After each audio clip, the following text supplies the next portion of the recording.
আছো? আশা করছি সবাই বেশ ভালো আছো। আমরা বেশ ভালো আছি। তুলির সংসারে সবাইকে অনেক অনেক ওয়েলকাম জানাই। চলে এসেছি আবার একটি নতুন ব্লগ নিয়ে। আজকে ব্লগটা বুধবারের, আমি সকাল থেকে তোমাদের সঙ্গে নিয়ে ব্লগটা শুরু করছি। দেখতে থাকো, আশা করছি আজকে ব্লগটা তোমাদের বেশ ভালো লাগবে।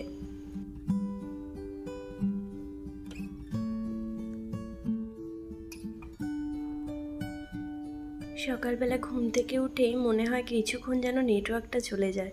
আসলে কিছুই ভালো লাগে না। ঘুম থেকে উঠে বেশ কিছুক্ষণ বিছানায় বসে থাকি, তারপর বাইরেও গিয়ে কিছুক্ষণ বসে থাকি, তারপর মনে হয় মুডটা এলো, আর তারপর সংসারে কাজকর্মে হাত দিই।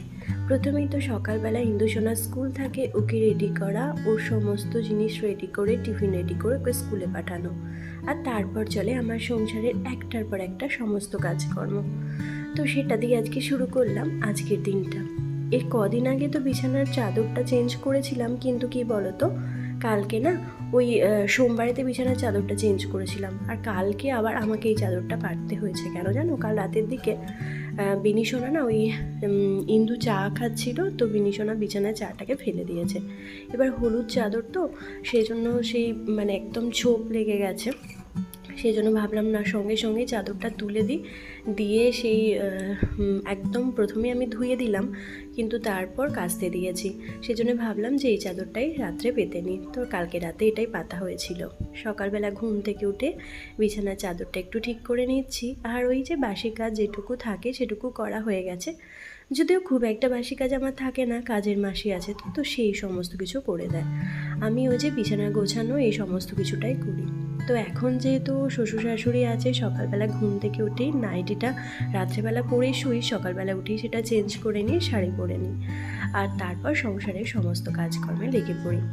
আর এরই মধ্যে আজকে বিনিশোনা ঘুম থেকে উঠে পড়েছে। ওর দেখো দুটো ঝুঁটিও ওকে বেঁধে দিয়েছি। আর তোমরা তো জানোই, বাড়িতে যখন দিদি থাকে তখন তো বিছানার তোলার এদিকে আসেই না, কিন্তু যখন বাড়িতে দিদি না থাকে তখন কিন্তু ওই বিছানার কাছে আসবে, আর বারে বারে এই বিছানাটাকে এরকম গুটিয়ে দেবে, মানে সমানে যাওয়া আসা করবে সেই জন্য। তো বারবার বিছানাটা ঝাড়ি, আবার এরকম গুটিয়ে দেয়। তো ভাবলাম যে চাদরটা যখন তুলেইছি তখন বালিশের কভারগুলোও তুলে দিই, কারণ কি বলতো, একটা সেটের মতো পাড়া থাকলে না দেখতে ভালো লাগে। তো সেই জন্য বালিশের কভারগুলো খুলে দিয়েছিলাম, আর এইগুলো সব চেঞ্জ করে দিয়েছি।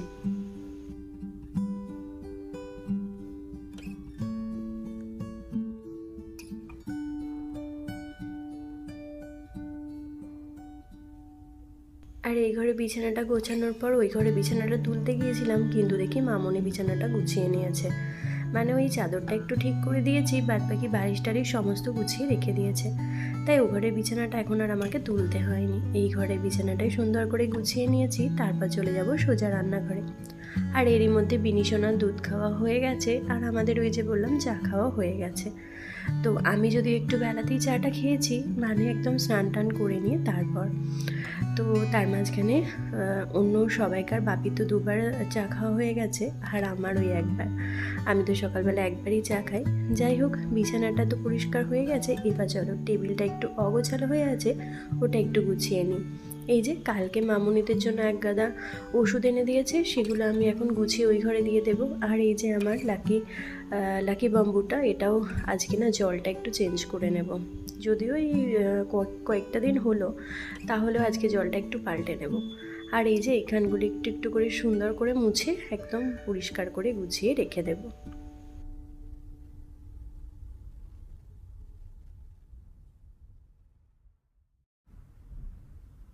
আসলে কি বলতো, এই টেবিলটা তো সবসময় গোছানো হয়, কিন্তু তার সত্ত্বেও একটু অগোছালো হয়ে পড়ে।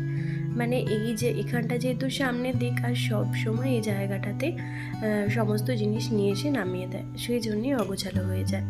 তো চেষ্টা করি সবসময় এই জায়গাটা সুন্দর করে একটু গুছিয়ে রাখার। তো মানে সকালবেলা ঘুম থেকে উঠে বিছানাটা যখনই গোছাই, তখনই এই জায়গাটাও কিন্তু একটু সুন্দর করে গুছিয়ে নিই, তাহলে রোজকার এটা পরিষ্কার থাকে। আর ভাবছি ঘরটাও না একটু, ওই জানালাগুলো মানে সোমবার তো তোমরা দেখিয়েছিলে যে আমার ওই জানালার জালটা লাগানো হয়েছে।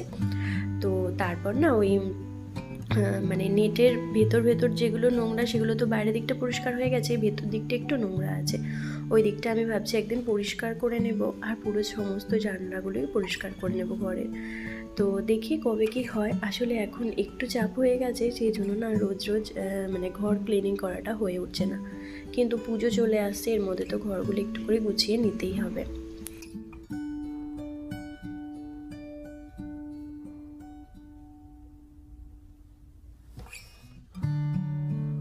আর আজকে ইন্দুসোনাকেও যে ছোলার ডাল আর লুচি দিয়েছিলাম, তো ছোলার ডালটা তখন করেই রেখেছিলাম, মানে সকালবেলাতেই করে নিয়েছিলাম।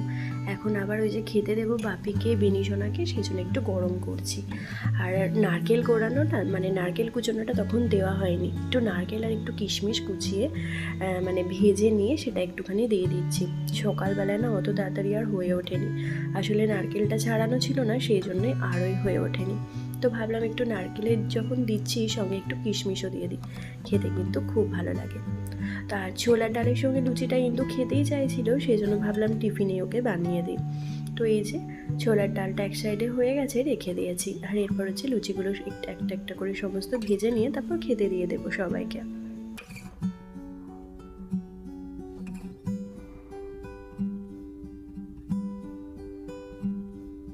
তো আগে যেরকম তোমাদের সঙ্গে রেগুলার ভিডিও শেয়ার করতাম, এখন কিন্তু আর সেটা হয়ে উঠছে না। বেশ কিছুদিন ওই এক দিন পর পর করে ভিডিও শেয়ার করতে হচ্ছে। আসলে কি বলো তো, বাপি মামুনি ওরা এসেছে, তো বাড়িতে একটু লোক এলেই না আমার একটু উল্টোপাল্টা হয়ে যায় সমস্ত কাজকর্মই। মানে কাজের চাপটাও একটু বেড়ে যায়, একটু লোকজন থাকা মানে কি, আমি তো সবসময় একাই থাকি, তো সেরকম অতটা চাপ হয় না, কিন্তু বাড়িতে একটু লোকজন আসা মানে আমার মনে হয় একটু চাপ হয়ে গেল। আর সেই জন্যই আমার একটু উল্টোপাল্টা হয়ে যায় সমস্ত কাজকর্মের। এরই মধ্যে একদিন করে ভিডিও হচ্ছে, একদিন করে হচ্ছে না। সেজন্য ভাবলাম যে কটা দিন বাপি ওরা আছে, আমি ওই একদিন তোমাদের সঙ্গে ভিডিওটা শেয়ার করি। আর মানে যেটা যেরকমভাবে সেরকম কাজ, আমি ভাবলাম যে ওটাই করি, ওটা হয়তো তোমাদের ভালো লাগবে। আসলে কি রোজ রোজ তো মানে সব কিছুরই ভিডিওটা করা হয়ে উঠবে না, আর রোজ রোজ ভিডিও করা হয়ই না। সেজন্য একদিন গ্যাপ দিয়ে করি, আবার ওরা চলে যাওয়ার পর একদম রেগুলার যেরকম ভিডিও দিই তোমাদের সঙ্গে সেরকমভাবে ভিডিও শেয়ার করার চেষ্টা করব।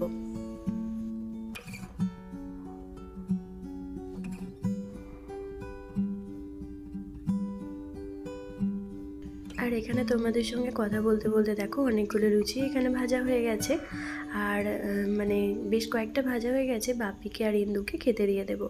মামনি আর আমি তো অনেকটা বেলাতে খাই, তো আমরা পরেই খাবো। আর এই যে ছোলার ডালটা একটা কাঁচের প্লেটে ঢেলে নিচ্ছি। আর আমি যদিও জলখাবারে তো লুচি খাই না, তোমরা জানোই, কারণ লুচি তো আমি সহ্য করতে পারি না, আমি একটু মুড়ি খাবো। মামনি গরম গরম লুচি খেতে ভালোবাসে, বললাম খেয়ে নিতে, কিন্তু ওই যে আগেকার মানুষ তো, ওই স্নান না করে কিছুতেই খাবে না। তো স্নান করে ঠাকুরকে জল দিয়ে তারপর খাবে। আর এখন জানো তো তোমাদের সঙ্গে পুজো করাটা শেয়ার করা হচ্ছে না, কারণ কি বলো তো, যেহেতু মামনি ওরা এসছে, তো মামনি এখন প্রায় দিনই পুজোটা মামনিই করে দেয়। আমি সেদিক থেকে আমার এখন একটুখানি ছাড় হয়েছে, তো পুজোটা যখনই আমার মাও আসে বা কাকিমারা খুব একটা যদিও আসে না, কালকে এসেছিলো, তো কালই চলে গেছে জানোই। আর মা আসে আর মামনি আসে, যখনই আসে না ওরা পুজোটা করে দেয়, তো সেই দিক থেকে আমার চাপটা একটু কমে যায়।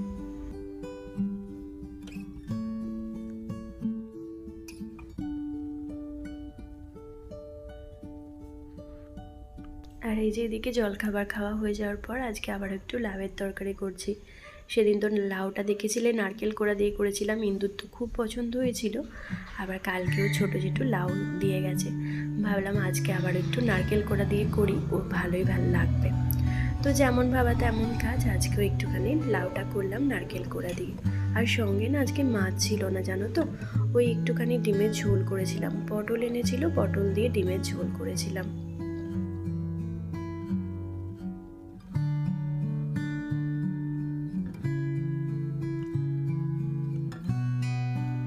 এতক্ষণ পর্যন্ত যারা আমার ভিডিওটার সঙ্গে রয়েছে তাদেরকে জানাই অসংখ্য ধন্যবাদ। আর আমার ভিডিওটা কেমন লাগছে অবশ্যই জানাবে একটা কমেন্টের মাধ্যমে, আর একটা লাইক দিতে ভুলো না। তোমাদের একটা লাইক বা একটা কমেন্ট কিন্তু আমাকে অনেকটা মোটিভেট করে পরবর্তী ব্লগ বানানোর জন্য। তো তাই তোমাদেরকে সবাইকে অনুরোধ, একটা লাইক বা একটা কমেন্ট করে আমার পাশে থাকবে, আর আমার চ্যানেলে নতুন হলে সাবস্ক্রাইব করার অনুরোধ রইল। তো কথা বলতে বলতে এদিকে দেখো লাউয়ের তরকারিটাও হয়ে গেছে, এটা তুলে নিচ্ছি। আর এরপর হচ্ছে ডিম সিদ্ধ একদিকে করে নিয়েছিলাম। তো ডিম সিদ্ধ যখন হয়ে গেছে ভাবলাম ডিমের ঝোলটাও করে নিই।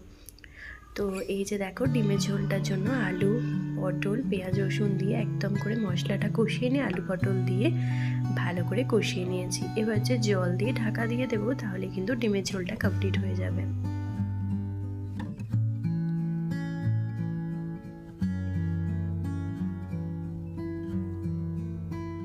আর পটল দিয়ে ডিমের ঝোল খেতে গেলে না, আমার ওই হাঁসের ডিমের ঝোল খেতে খুব ভালো লাগে, জানো তো। হাঁসের ডিম সিদ্ধ খেতে ভীষণ ভালো লাগে। যদিও অমলেটটা খেতে একদমই ভালো লাগে না, কারণ অমলেটটাতে না একটু কাঁচা কাঁচা মানে একটা আষ্টে গন্ধ লাগে। কিন্তু এই সিদ্ধটা খেতে না ভীষণ ভালো লাগে, কুসুমটা তো খুব নরম থাকে সেই জন্য। আর যতবারই মামনি বাপি মানে শ্বশুর বাড়ি থেকে কেউ আসে না, আমার জন্য হাঁসের ডিম এক কৌটো করে পাঠিয়ে দেয়। আমি আর আমার হিন্দু সোনা খেতে খুব পছন্দ করি। আর মাঝে মধ্যে মাও পাঠিয়ে দেয়, মানে আমার মা। তো যখন পায় তখন পাঠিয়ে দেয়। আর এখানে তো অনেক দাম নেয় হাঁসের ডিমগুলো, প্রায় ওই 13-14 টাকা করে, মানে একটা পোলট্রির ডিমের ডাবল দাম নেয়। তো সেই জন্য না আমি ওখান থেকে গ্রাম থেকে অনেক কম দামে পায় বলে পাঠিয়ে দেয়। তো এদিকে দেখো ডিমের ঝোলটা হয়ে গেছে, কি সুন্দর দেখতে হয়েছে। আমি তো নিজেই বলছি নিজের রান্না। যাই হোক, আর কালকে দিনের বেলা একটু মোরলা মাছ রান্না হয়েছিল, তো সেটাও বার করে নিয়েছি। এই ছিল আজকে দুপুরের মেনু। আর এই যে এখন দেখা হচ্ছে তোমাদের সঙ্গে একদম সন্ধেবেলা একটু বাজার যাব বলে রেডি হয়েছিলাম। শাড়ি পরেছি, মানে এখন তো শ্বশুর শাশুড়ি মা আছে, চুড়িদার পরে তো যেতে পারবো না, তাই শাড়ি পরে রেডি হয়েছি। আর এই কানেরগুলো তোমাদেরকে দেখাই, এই কানেরগুলো তোমাদের দাদা আমার জন্য এনে দিয়েছে কলকাতা থেকে। আরও কয়েকটা জিনিস এনে দিয়েছে, তোমাদের সঙ্গে শেয়ার করাই হচ্ছে না, একদিন ভাবছি শেয়ার করে নেব। তো চলো বাজার বেরিয়ে পড়ি। আর ফার্স্টে বাজার বেরিয়ে আমরা চলে এসেছিলাম খাট্টা মিঠাতে একটু মোমো খেতে, কারণ বাড়ি থেকে তো কিছু খেয়ে বেরোনো হয়নি। সেই জন্য তোমাদের দাদাকে বললাম যে একটু মোমো খাবো। আর এখানে মোমোটা না দারুণ বানায়, আমার ভীষণ ভালো লাগে। তো একটু মোমো আর একটা চিকেন রোল অর্ডার করেছিলাম।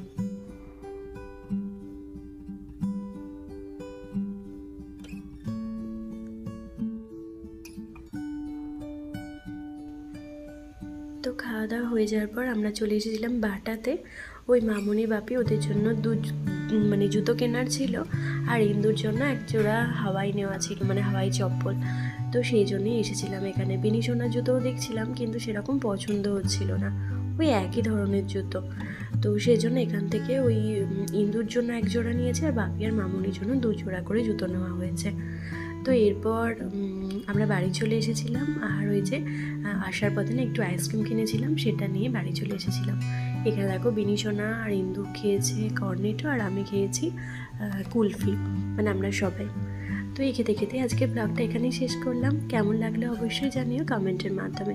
ভালো লাগলে লাইক করো, শেয়ার করতে ভুলো না। তো দেখা হবে পরবর্তী ব্লগে। ততক্ষণের জন্য সবাই ভালো থেকো, সুস্থ থেকো, সাবধানে থেকো। আর কী কী জিনিস কিনলাম সেটা অবশ্যই তোমাদেরকে পরবর্তী ব্লগে শেয়ার করব। তো আজকের মতো টাটা বন্ধুরা।